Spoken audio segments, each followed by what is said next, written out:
नमस्कार, मैं अजय आनंद BSS college Supaul में सहायक प्रोफेसर पद पर कार्यरत हूँ।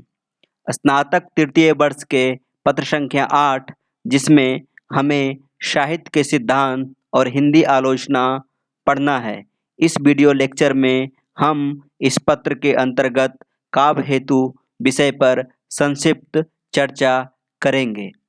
काव्य हेतु का अर्थ है काव्य के कारण, अर्थात काव्य रचना के पीछे कौन से कारण काम करते हैं, किन कारणों से काव्य रचना संभव हो पाती है। इस प्रसंग में आचार्यों ने 3 कारणों की चर्चा की है: शक्ति, व्युत्पत्ति, अभ्यास।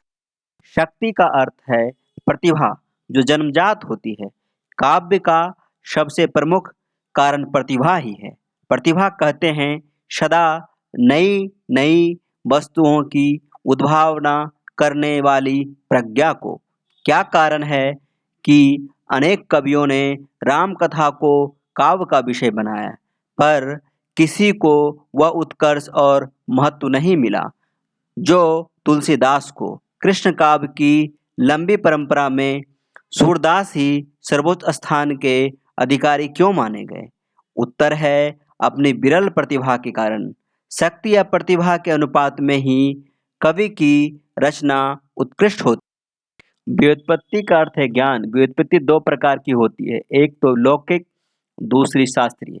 लौकिक व्युत्पत्ति निरीक्षण से प्राप्त होती है और शास्त्रीय व्युत्पत्ति अध्ययन से। लौकिक व्युत्पत्ति से काव्य का विषय मिलता है और शास्त्रीय व्युत्पत्ति से अभिव्यंजना की पद्धति। एक यह बताती है कवि क्या कहे, दूसरी यह कि कैसे कहे।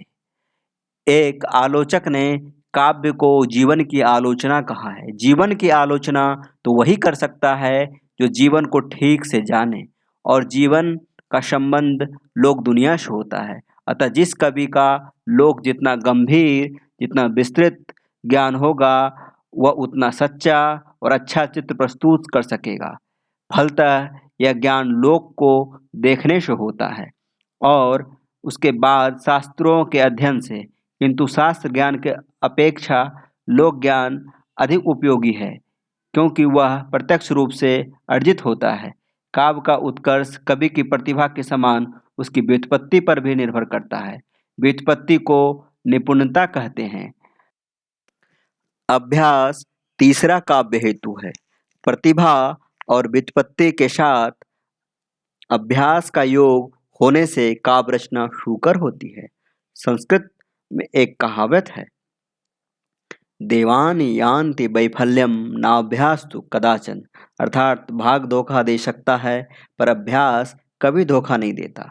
बात यह है कि अभ्यास करते रहने से सारी बातें सदा प्रस्तुत रहती हैं, अतः उनका उपयोग अनायास हो सकता है। वही अभ्यास के अभाव में ध्यान से उतर जाती है, अतः उन्हें व्यवस्थित करने में समय लगता है। अभ्यास किसी कवि आलोचक के निर्देशन में करना चाहिए।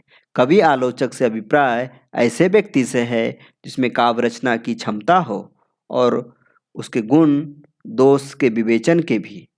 वैसे व्यक्ति का निर्देशन बहुत उपादेय होगा क्योंकि वह काव्य रचना का मार्ग भी बता सकता है और गुण दोष दिखाकर सत्काव्य का दृढ़ आधार भी प्रस्तुत कर सकता है। इन तीनों काव्य हेतुओं से संपन्न कवि की रचना उत्कृष्ट होती है और जिस कवि में जिस हेतु की जिस मात्रा में कमी रहती है, उसकी रचना उसी अनुपात में अनुत्कृष्ट होती है।